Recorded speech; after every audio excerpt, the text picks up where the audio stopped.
I'm George Freeman, Senior Solutions Consultant, LexisNexis Risk Solutions. Got a background in cybersecurity, about 20 plus years. I hate to reveal my age. I'm in a time warp, so I'm aging a little slower. And we've got some good stories to share today. We're going to talk about this whole threat landscape, really what's going on. We're going to talk about some of the approaches that are in fact working with a lot of agencies, and a different way to think about it. And my counterpart, Amy, is also here. Go ahead and do an intro. Hey, good morning. Can everybody, you can hear me okay? Everybody in the back, can you hear me okay? Great. My name's Amy Crawford. I'm one of the market planners here at LexisNexis. I've been with Lexis for about 14 years in a variety of roles. I've had an opportunity to train on our solutions, to position and sell them, to implement them, and now here in market planning as one of our directors, I get to make our solutions. So being at a show like this, it's great to hear your input and what's going on. And really, this is George's presentation, so you'll see me sit to the side and occasionally jump in, but George is our resident expert. So George, over to you. Thank you. Yeah, she keeps me awake, so that's a good thing. Stay focused. Let's jump into what we're going to cover today. Really 4 areas. We're going to look at an online identity threats update. I do this periodically. It just gives you an idea of what's going on right now that's important. We're also going to gain visibility into online identity threats, what that is. What that really talks about is when you don't have that visibility, you don't even know what may be coming through the door. And we see this a lot with a lot of agencies right now. Third thing is workflow solutions and use cases. So we're going to talk about, okay, how does this thing actually work? And what kinds of use cases are most popular in these workflows? What's going to solve the problem? And then finally, planning for future online identity threats. And yeah, we're going to talk about some of that deepfake stuff and AI and threats like that. Okay, let's go through real quick. Here's a quick update on some of the credential harvesting, I call it. It's almost pumpkin spice season right now, and yeah, you hear about the fall harvest coming up. Well, this has been going on for a while, and it's not getting any better per se. And we've heard about these data breaches. Really, the thing to understand is they're going after developers, and that's leading to a supply chain. So an organization, an agency may not realize that they're doing third-party work, and they have a privileged access. And they're gaining access to identity, and that's a real challenge. So it's like right out from underneath. And we're also seeing things like LastPass got hacked. That's where we had a lot of confidence in password management, and guess what? That's a worst case scenario. MFA bombing, yeah. Some agencies, believe it or not, are still getting up to speed on multi-factor authentication, and now we already have the ability to wear down victims. This is where you get repeated codes over and over. Please just leave me alone. You just let the bad guys in. So not a good thing. This one's my favorite. This is actually produced by CISA, so you know our own tax dollars produce this report. Nothing new. If you've done IT security for years, you get this report and you're like, yeah, I told you so. But that's not the kind of thing you want to be proud of. And what we're seeing with agencies is, default passwords still in place, no multi-factor. We saw a lot of this during the pandemic when lockdown occurred. They just had to get remote access in place. That was goal number 1. Security sort of came later, and that's not helping things. It's allowing the bad actors to come in using very, very easy methods. This is the result. This is a marketplace right from the dark web. I shop there frequently. Just kidding. It is titled Styx, nothing to do with the rock group. So we're going back to the original reference. But as you can see, quite a bit of very readily available identity information in there, including credit card numbers, virtual credit cards, cryptocurrency, e-commerce account credentials. And this has been a recurring theme. We're going to hear a lot more about endpoints. Endpoint threats are huge right now. And the idea is get the credentials, even get privileged access to the actual apps, and right underneath the user, the privileged device will go in. And for an agency, that can spell doom. Nothing new here. State of Maryland put this out about 3 years ago, and it's still true today. Now, show of hands, who has a relative? You have a relative that calls you and say, hey, I got this email from Nigeria. their relative who got scammed. Yeah, it's true. Actually, I did have a relative who was scammed, which is great. She's my aunt and she lives with me, so it was a wonderful opportunity to say I told you so. And you would think that she lives with me and we do this every day, that she would have gotten it, but she didn't. But honestly, right now, it boils down to the same three things: means, motive, and opportunity. Yeah. Right? And it's absolutely true. Regardless of whichever of these 10 that you're talking about, the means is there. George is probably going to talk about malware as a service, fraud as a service, where that comes from, whether it's domestically or internally. Motive, obviously, is gathering information, gathering intel, getting access to things that they shouldn't have. And the opportunity, unfortunately, as we continue to be more and more of a virtual society, the opportunity only increases, it never decreases. Awesome. What I want to put in your mind is what happens when a scam victim, this whole thing plays out. They're on their device. It is that person. They've passed all of the vetting and identity proofing and all of that. They're coming in legitimately, but they're under an influence. And think about some of the promises made by other solutions that will say, hey, we'll solve the fraud because we find all the bad stuff. That's not what's going on here. It's George is on George's device, coming in from George's IP address, geolocation, it all lines up. But I'm under an influence. How are we going to solve that? So I want to put that in your head. Just think about that for a little while. You heard about this debacle. TikTok, most popular media app out there for creatives. It's great. I've had interesting war discussions with my offspring and telling them, guys, gals, don't put this thing on your phone. You'll see there right in the middle, it talks about hard-coded servers that are pointing right to data centers in China by IP. It's built into the app. And they're busy distracting everybody by saying, well, we're going to move the user data from the Philippines to the US. Life's good, right? Not exactly. So the government's woke up that, states, federal, they all just ban it off the official devices. But the problem is, it's still on the spouse's device, the children's or other residents that you have. And this thing has full access to the camera, the mic, location services. It's got it all. Now, anybody a fan of James Bond movies? James Bond fans? Or Get Smart and its various iterations? You ever seen that? Okay, I'm gonna describe a scene. You're in the middle of a scene and like the detective, they're all in their room and all of a sudden somebody goes like this. What are they pointing at? Microphone. We call it bug. What do you think that is? And this thing is all over the place in every dwelling, public place, and it's listening. I don't want to say, hey, Alexa, are you listening? They are. I was just going to say that. Unfortunately. Yeah, I think everybody's concerned about ALEXA. I don't want to say it, but everybody's also worried about whatever they call it, echo computer, whichever voice they use. Yep. But really, it's these sorts of wolf in sheep's clothing kind of apps, kind of resources. It's not tinfoil hat stuff. This is actually really happening. Now, we were talking about visibility earlier. What's going on, and this is happening at many agencies, including some that they consider themselves benign, like we're not really worth protecting. These are just public service. Think of it as like equivalent to a visitor station. You visit the state or you come into town, visitor station should be fine. And job sites list jobs. And you're allowed to go in and put in your name, address, phone, and what does it do? It comes back and says, hey, it's George. The bad actors know this. They're writing scripts, going in and cleansing and enriching data.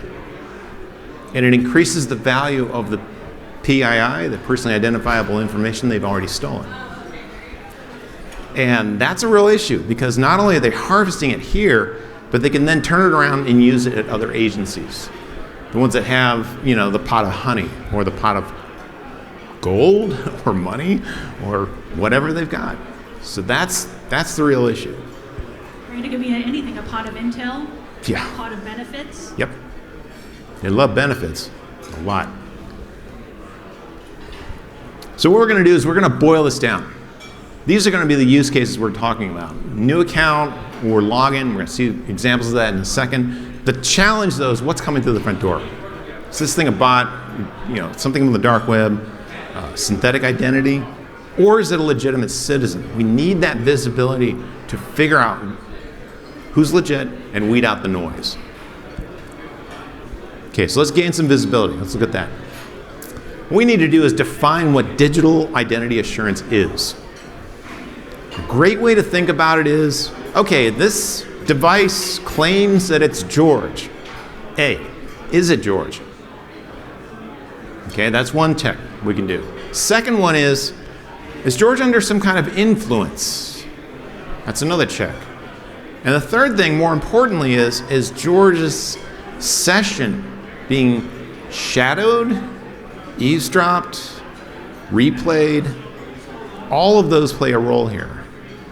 So what we're going to do is put together several attributes from the device. We need to be able to mark the device for consistency. We need to say, okay, this is George, can we mark his device? We put a bunch of those attributes. Notice there's no personal information there whatsoever.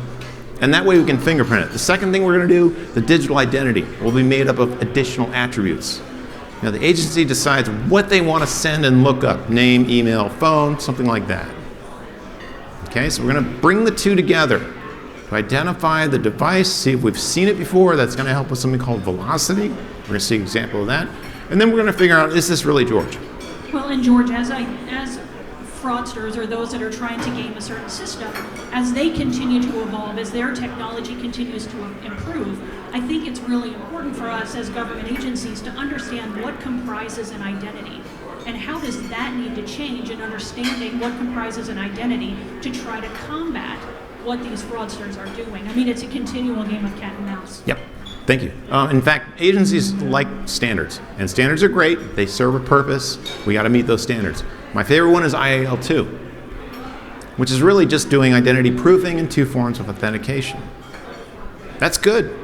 But the challenge right now is, are we identity proofing a fraudster, a fake, or some other thing that was made up? That's the issue. It's coming through the front door. Great way to think about a solution is to put it out front. For years I did on-site consulting. We put in solutions. You looked at the rack, it became 200 products deep, and then you were told, don't break anything. Yeah, good luck with that. You really spent most of the time proving how their misconfiguration actually ultimately broke something when your solution went in place. We're not doing that. We're going to put an API out front. We're going to call this service a single API. And it's going to put together some information. We're going to look at that device that we saw coming in, we marked it, and then we're going to put together some digital identity information and see what we get. Let's go further. This is an example of what can happen. Now, we deal with many verticals at LexisNexis, and banking being a big one. And this is where government really does benefit from the immunization, or really an immunizing environment, sharing threat data, if you will, from threat actors in the form of data on the device and where it's been, the digital history. So what we see is the device coming in, hits the bank, and then bam-o. This is where we begin to see these patterns, and they come up very quickly. The decisioning happens sub-second, and you instantly now know whether or not an individual has hit this agency multiple times, maybe in the last hour. You can look at that risk. Other agencies possibly being hit. You can see that information as well. And that's visibility, folks.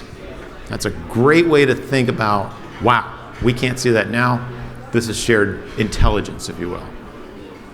Okay, let's go a step further.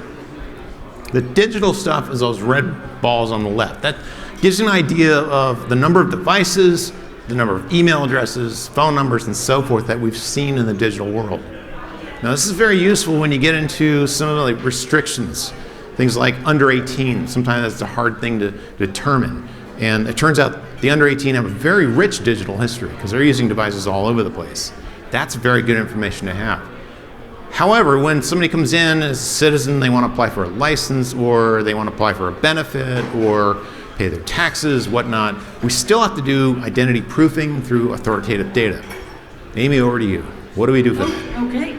So in terms of authoritative data, right, this is not a sales pitch. This is what happens when you have the world's largest collection of public records information that is tied up with what we call HPCC, that's a high performance computing cluster, to resolve to an identity with 99.9% effectiveness, right? And if we all understand what comprises an identity and how an identity is organic and it changes over time, right, you have to stay abreast of that. So understanding an identity, what comprises the identity and the resources that we can bring in to the table, this is how we understand an identity. And most importantly, when we start talking about establishing a secure, adaptive perimeter, a smart perimeter around whatever it is you like, if it's a benefits program, if it's internal security, fully understanding what is, and more importantly, what is not part of an identity is critical. Thank you. Okay, let's look at some workflows. We're going to show you some use case examples. And this is really what I like to call this the touch point slide, because this follows the different touch points an online user would come in at. And so we can see we've got either new account or login on the left. And as this comes in, oh, we got a high-risk email. Okay, that's another touch point. Here we got a high-risk phone number. They're trying to spoof it, it's possibly ported. So we're really seeing quite a few things happening along this journey. So it's not just, did we vet George properly and then finally issue credentials? It's what's happening during that session. And in this case, we had some financial situation where mule funds were involved, and that's really bad. But the touch points are based on typically what a user would say click on. Like, I want to do some account changes. That would be prime for an account takeover. And they'd go into the settings, and when they hit the apply button or save, that's when this action is called. That's when they call the API to our service. And that's when we do the full risk check. Again, sub-second, it comes back, life's good. You stack up all of your different types of checks for the new account and login, and you can see how this whole thing plays out. So touch points are key. In fact, where it's heading is along the lines of, think of it as being a continuous session. Great way to think about it. This is the workflow we're talking about. Now, yeah, I know you're thinking, oh God, George, that looks complicated. I don't like that. What we've really been going over is the identity assurance portion. The reason I point that out so much, we're not only just figuring out, okay, is this a bot, a fake, a human, but by doing that, we've reduced the load on the agency. During the pandemic, CARES Act, we had states hollering at us, we don't know what to do. In some cases, the large state down there in the South has really good barbecue. They had upwards of 10 to 30 million applications coming in at one point in a day. You do the math, that's far beyond the number of citizens they had. We've read the news about what ultimately took place, what they ultimately found. But with identity assurance right at the front door, we could reduce that noise. We've seen cases where a state in the Midwest had us in place, it worked beautifully. 500,000 applications a day dropped down to 2,000. We actually have an example of how that played out, really kind of cool. But this gives you an idea of the power of reducing that noise because you now have that visibility. So by the time they get in, we can identity proof and authenticate. Sorry, George, I just want to jump in as a former Californian, but a Southerner at heart. We need to be able to do this, agencies need to be able to do this without compromising equitable access, without compromising the ability for folks to get to what they need with the least amount of friction possible. Very good point. In fact, one thing I do want to drive is that the user experience, all of this happens transparently.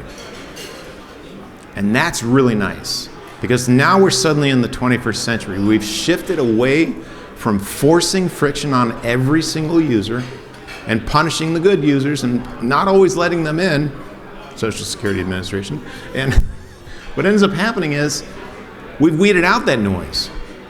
And in many cases, we can actually pick up things like trust information and confidence. Those all play a role because of the analytics behind the scenes.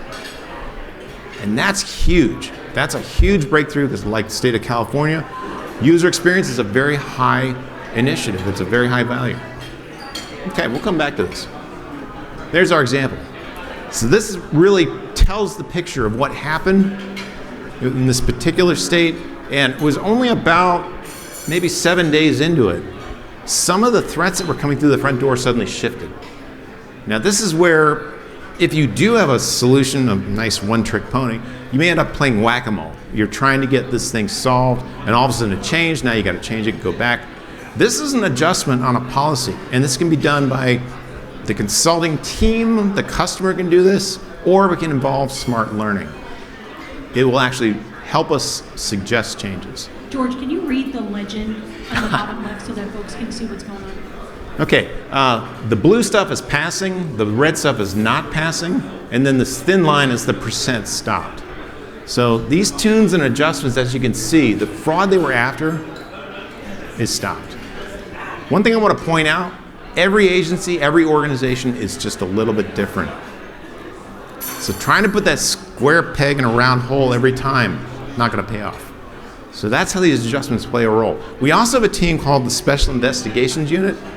Amy, tell us about those guys. Oh, sure. The Special Investigations Unit are a group, a collection of senior fraud analysts from across industries. We have some from public safety, we have some from the federal space, we have some from state and local. They are all certified fraud examiners, and they're trained across all of our solutions. So they work with every one of our customers to help them understand either how to prioritize their caseload. If they're inundated with cases, we can help them prioritize that. We can also dig in a little more deeply into certain cases. So, right now we've got folks that have more work than, agencies that have more work than they have bodies to throw at it. Yeah. So this is an instance where we could assist with that to help provide additional insight. Yeah, very common issue right now. Not enough staff, not enough resources. All right, let's look at future threats. What's around the corner? George, okay, it sounds great. It's going to solve the problem today. What about this?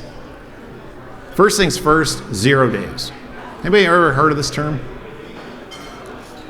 Okay, it means you had absolutely no warning of a software vulnerability, potentially even a hardware vulnerability.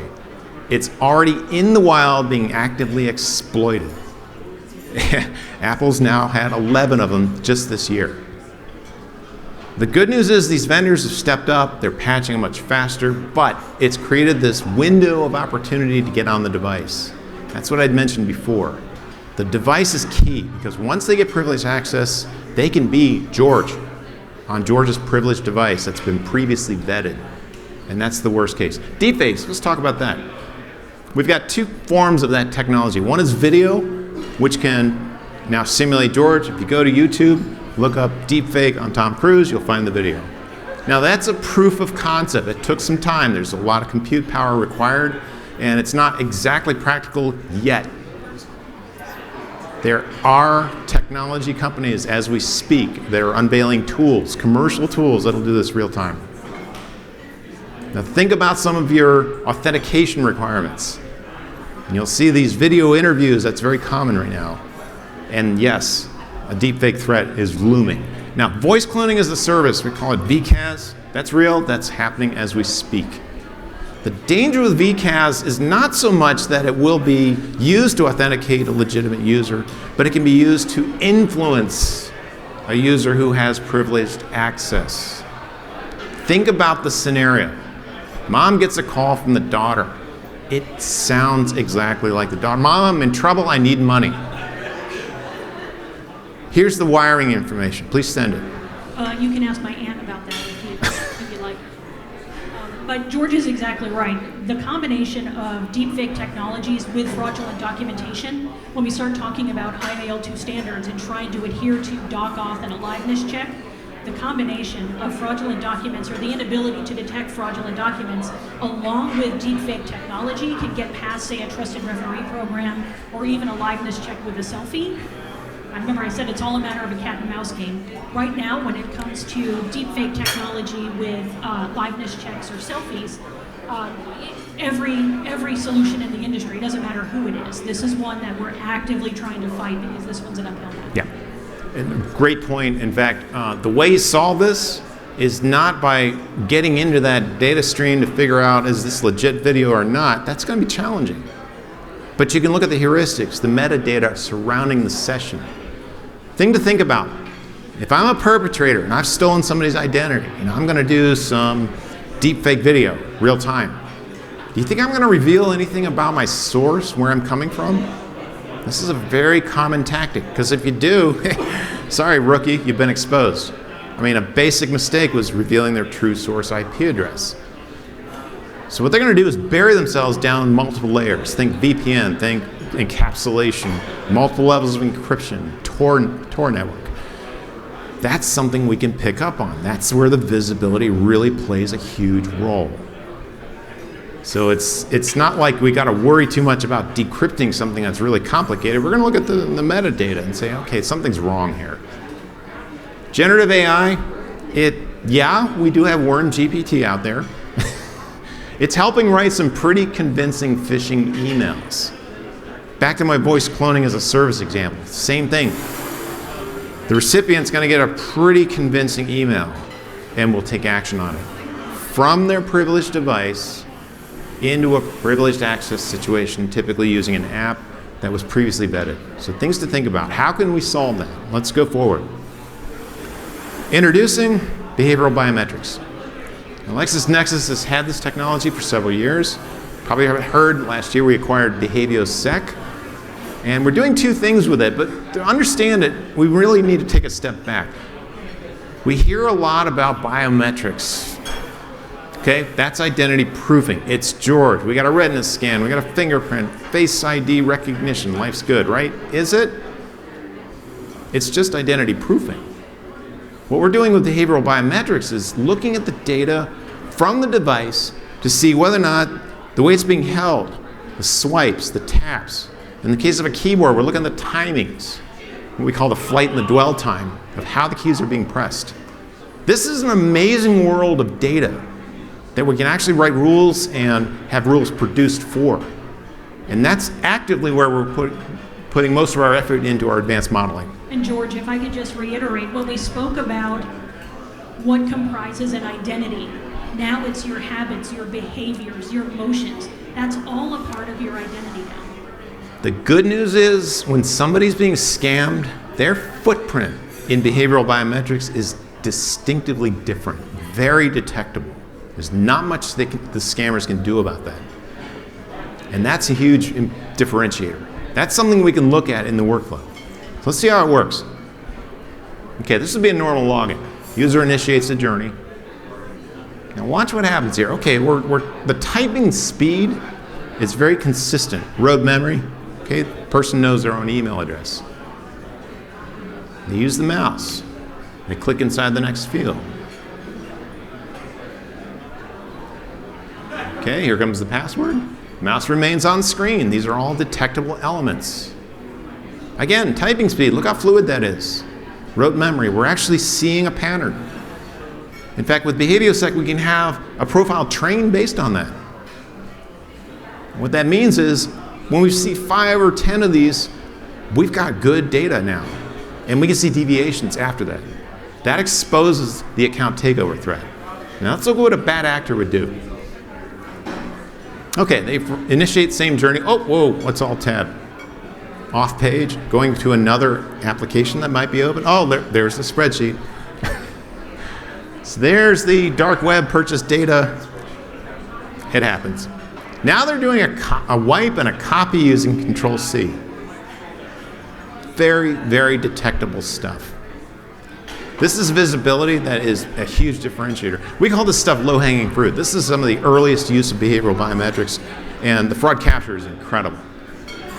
This person had to pause, look at the password, type continued, so that pause was picked up on. That's a risk signal right there.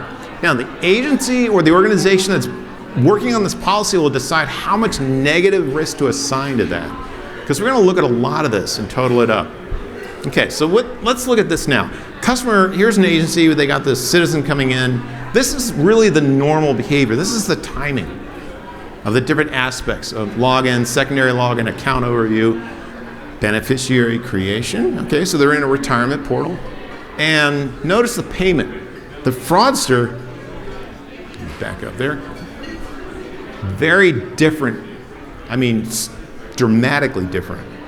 Why are they spending so much time on that account overview page? Possibly studying it?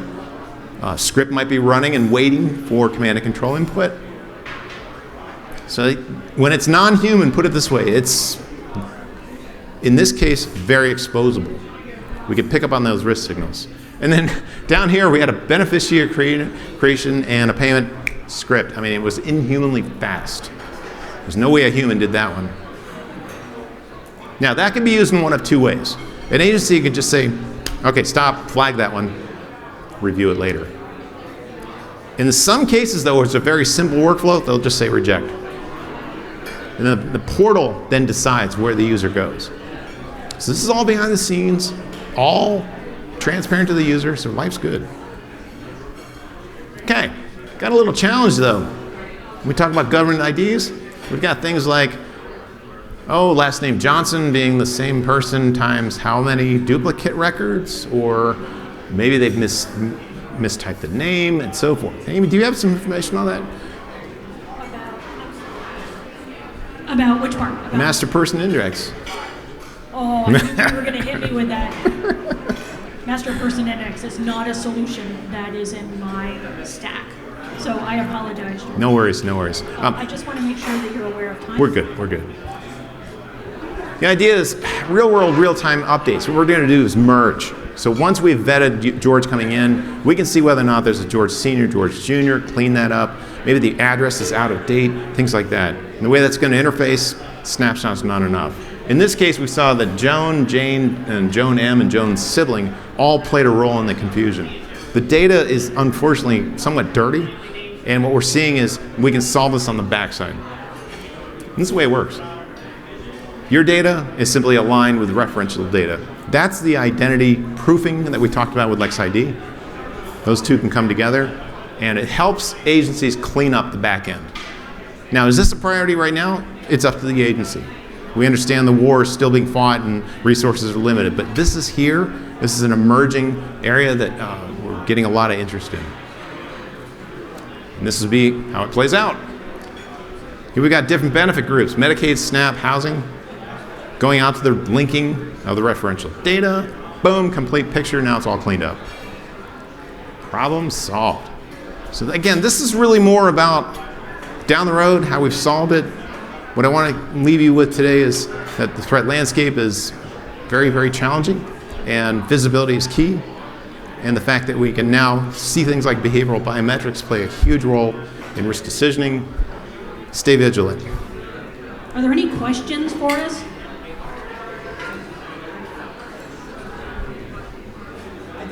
Oh, great. First of all, thank you very much for the presentation. It's terrific, thank you. I wondered if you could speak a little bit further or characterize some of your impressions on the video that came out with respect to that dark web, Sanchez, and the posting about that criminal enterprise and all of their associated activities. It's a challenge. What I'm seeing more and more of from the dark web is, think of it as really an extension of the data breaches that have been already going on. Now we have fortified data that appears to be more and more of legit user, like we saw with the video rendering and voice cloning as a service, same thing. Yes, it's causing a lot of fear and uncertainty and concern, but if you think about the way the threat is categorized, when you put in visibility in a workflow that can look at what surrounds that coming in every time, you've solved the problem. And I'll tell you this, it's a great question. A lot of agencies, we see that volume plummet for two reasons. One is they've weeded out the noise. The second is that where they were being monitored on the dark web, they often have a little green circle that says accepting. That changed. This is a status that was scripted and updated by bots, saying, okay, well, that agency is not letting us in. They hate LexisNexis. It's like the exterminator, working guy shows up and he goes to the next unit over until we can get rid of him, finally. Good question. Does that answer your question? It does. Okay, great. I know that we've spoken kind of generically about what it is that we do and some of the threat landscapes. So if you're interested, come have a conversation with us so that we can understand what your pain points are, so that we can put a little context around it. And we are making the slide deck available. Just meet us over at our table and we'll scan your badge and send you a copy. Thank you so much Thank for you. your time. Appreciate it.